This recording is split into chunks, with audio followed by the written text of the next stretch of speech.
Salut prieteni metaversați! A treia zi cu silueta acestei structuri mirobolante din colțul cartierului în care poposim. Ne îndreptăm acum spre un parculeț, care e un mare parc de fapt. În față avem e un parc de distracții cu o roată uriașă. În față e turnul televiziunii, dar nu se vede de copaci. Iar aceștia suntem noi.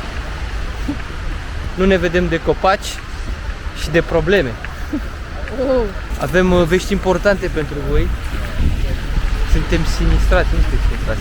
E o situație delicată la aeroportul din Hamburg în aceste momente. Se desfășoară o luare de ostatici acolo, nu știu ce se întâmplă exact, dar se pare că de aseară, de sâmbătă noaptea, un individ cu o mașină a spart blocajele aeroportului, a intrat în aeroport, a tras niște focuri de armă, e împreună cu un copil pe care se pare că e chiar copilul individului, pe care l-a furat de la maică-sa și îl ține static, iar acum se desfășoară negocieri. Uite, niște toalete.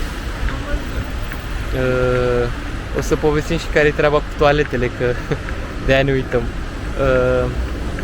Da, și acum în momentul de față aeroportul e blocat, nu se întâmplă niciun zbor. Toate zborurile sunt în momentul de față în pending, sunt în așteptare. Nu se știe ce se va întâmpla, pare că poliția nu vrea să intervină în forță. Deci probabil vor mai negocia, cred că pe aici trebuie să o luăm. Vor mai negocia cu individul ăsta. Vedem ce se va întâmpla. Noi mâine avem zborul. Vedem dacă reușim sau ce se va întâmpla cu zborul nostru.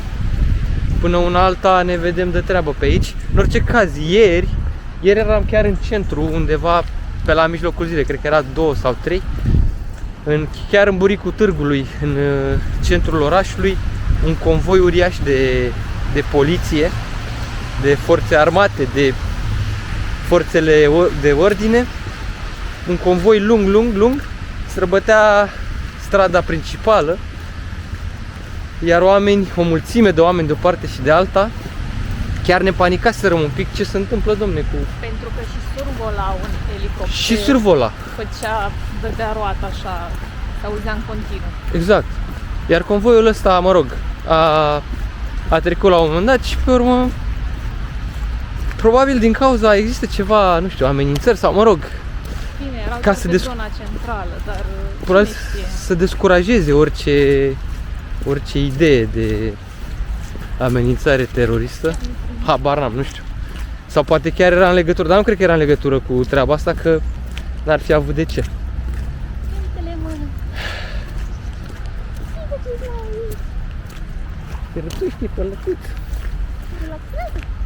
Cât despre toalete, da, altă chestie interesantă.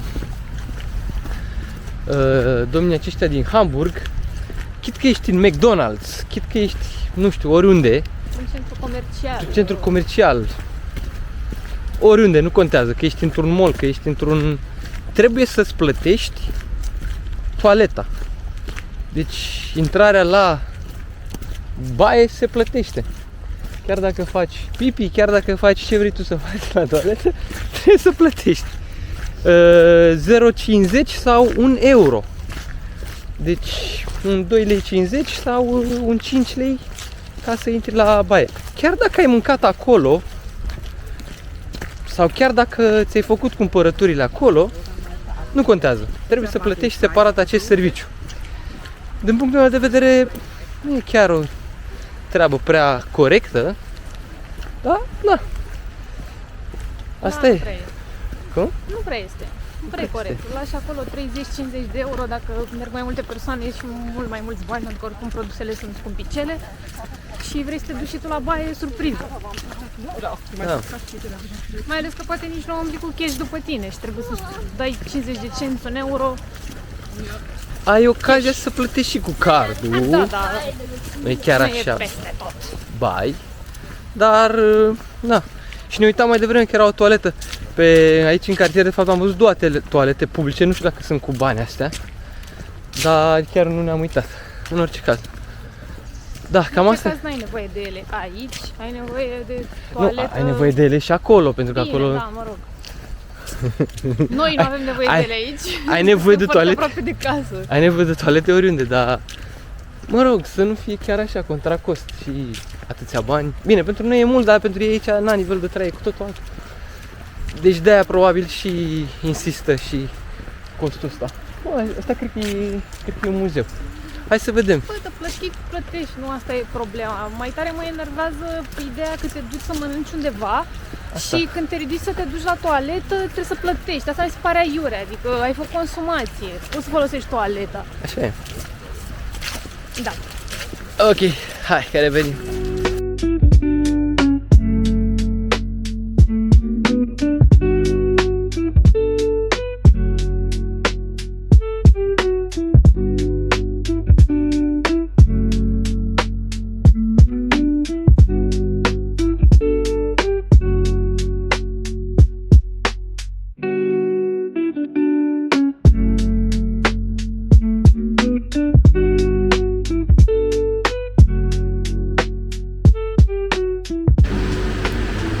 Biserica Sfântul Michael este una dintre principalele atracții ale orașului, cu capacitate de 2500 de locuri. Este cea mai mare biserică din oraș.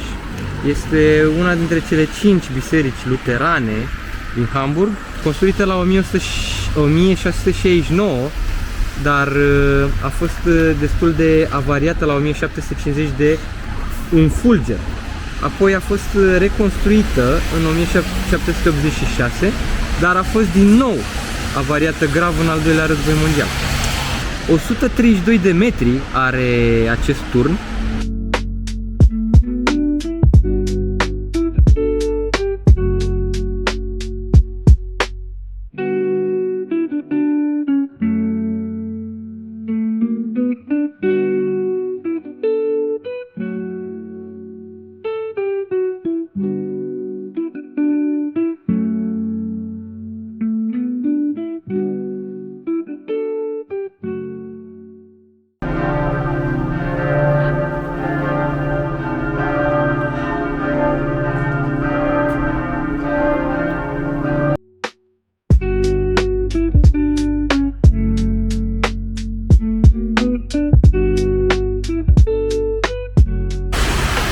Biserica Sfântul Nicolae, sau de fapt cea mai rămas din Biserica Sfântul Nicolae, pentru că avem în față ruinele bisericii și de fapt este una dintre cele 5 principale biserici care în momentul de față zac în ruine.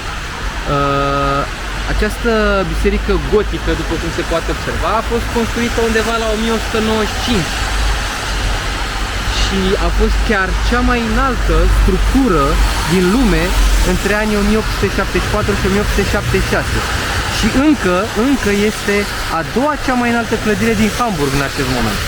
Ruinele au fost, bineînțeles, au fost cauzate de bombardamentul aliaților din al doilea război mondial și de atunci a rămas în stadiul ăsta, nu s-a mai întâmplat nimic cu ea, doar că în 2005 a fost adăugat un lift în acest turn pentru a duce turiștii la înălțimea de 75 de metri, undeva sus acolo, de unde se poate vedea o panoramă asupra orașului foarte, foarte interesantă. Incredibil, o clădire de la 1195.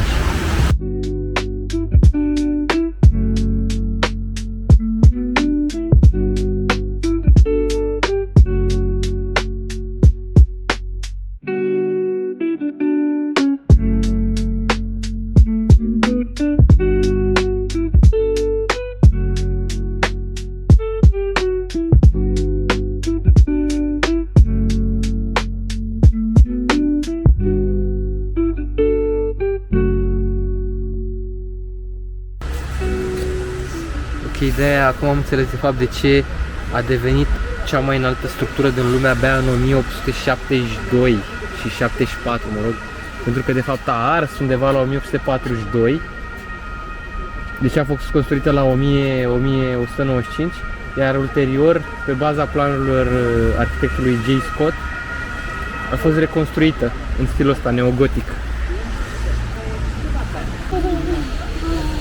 Și aici este un bunker împotriva, nu știu, antiatomic sau bunker împotriva rachetelor, care e chiar în cartierul nostru, acolo în San Poli. Cred că l-am prins și pe cameră la un moment dat, e în apropierea parcului de distracții. Ulterior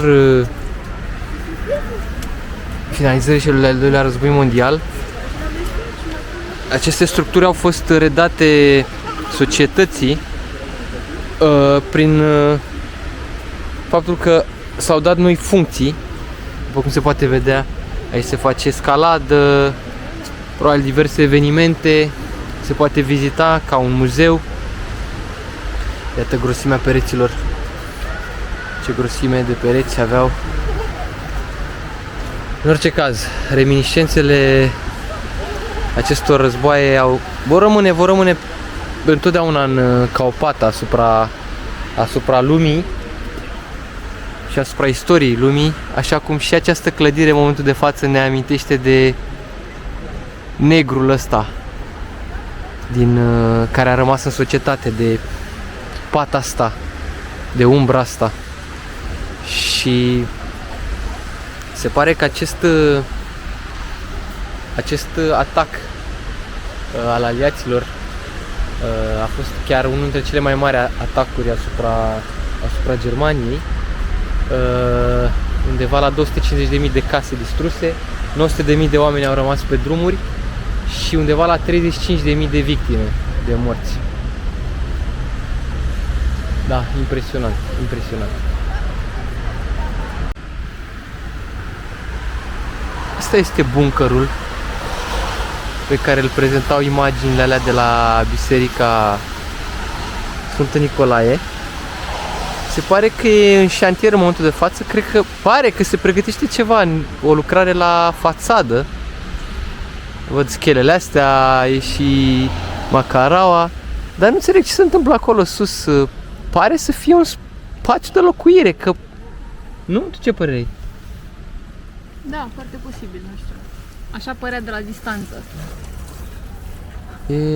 Da. Ce ziduri, ce construcții, ce structură.